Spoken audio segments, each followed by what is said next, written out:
வணக்கம். இன்றைக்கி நம்ம பார்க்க போகிற சமையல் என்னென்னு பார்த்தீங்கன்னா, உடல் எடை சுகர் லெவல் கண்ட்ரோல் பண்ணுற மாதிரி ஒரு அருமையான சிக்கன் முட்டை பொடி மாஸ் எப்படி செய்யலாங்கிறது பார்க்கலாம். இது வந்து ஃபுல் ப்ரோட்டீன் தான். அதனால் சுகர் பேஷண்ட்டு தாராளமாக இதை வந்து நீங்கள் ஒரு வேளை வந்து எடுத்துகிட்டு வந்தீங்கன்னா உங்களுக்கு சுகர் லெவல் ஏறாது, நல்ல கண்ட்ரோலுக்கு வரும். உடல் எடை குறைக்கவும் இந்த மாதிரி சாப்பிட்டிங்கன்னா நல்ல எடையும் குறையும். ஸோ வாங்க அந்த அருமையான சிக்கன் முட்டை பொடி மாஸ் எப்படி செய்யலாங்கிறத பார்க்கலாம். இப்போ ஒரு குக்கர் எடுத்துக்கலாம். இதில் வந்து ஒரு 1/4 கிலோ அளவுக்கு போன்லெஸ் சிக்கன் எடுத்திருக்கேன். நீங்கள் எலும்புள்ள சிக்கன் சேர்க்குறனாலும் சேர்த்துக்கலாம். 1/4 டேபிள் ஸ்பூன் மஞ்சள்தூள், 1/2 டேபிள் ஸ்பூன் மிளகாத்தூள், அப்புறம் 1/2 டேபிள் ஸ்பூன் அளவுக்கு உப்பு. இப்போ இதில் ஒரு 1/4 டம்ளர் அளவுக்கு தண்ணி சேர்த்துக்கலாம். சேர்த்துட்டு குக்கரை மூடி வச்சுட்டு ஒரு விசில் விட்டிங்கன்னா போதும்.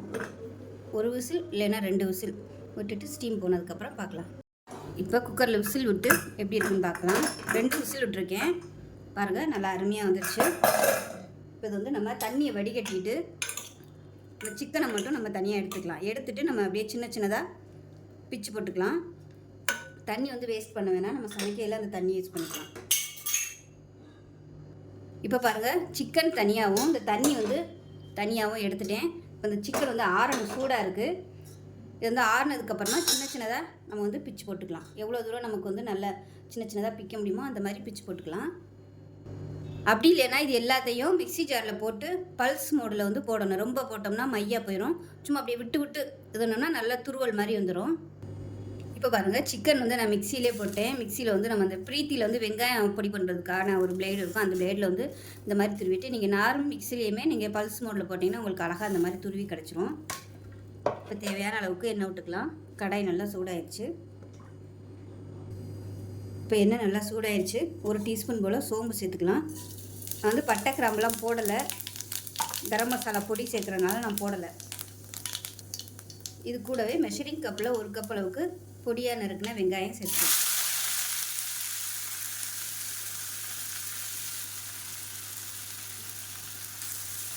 இந்த அளவுக்கு நல்லா பொடியாக கட் பண்ணிக்கோங்க. அப்போ தான் நல்லா எல்லாமே மிக்ஸ் ஆகும். பெருசாக இருந்துச்சுன்னா வெங்காயம் தனித்தனியாக தெரியும். வெங்காயம் நல்லா வதங்கிருச்சு. 1/4 டேபிள் ஸ்பூன் இஞ்சி பூண்டு சேர்த்துருக்கேன். இப்போ இதையும் சேர்த்து நல்லா வதக்கி விட்டுக்கலாம்.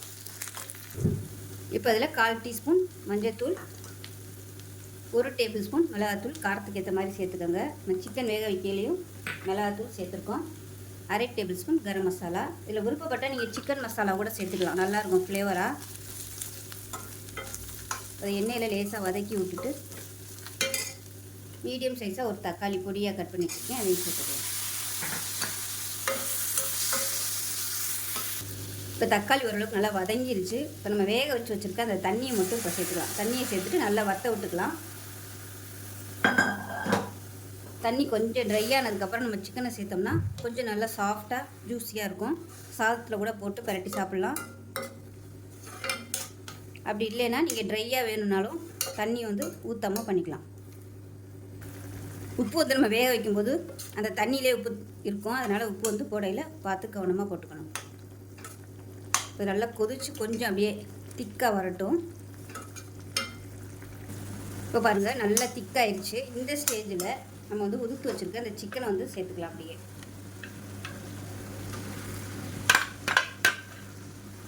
சேர்த்துட்டு நல்லா ஒரு பரட்டி விட்டுக்கலாம்.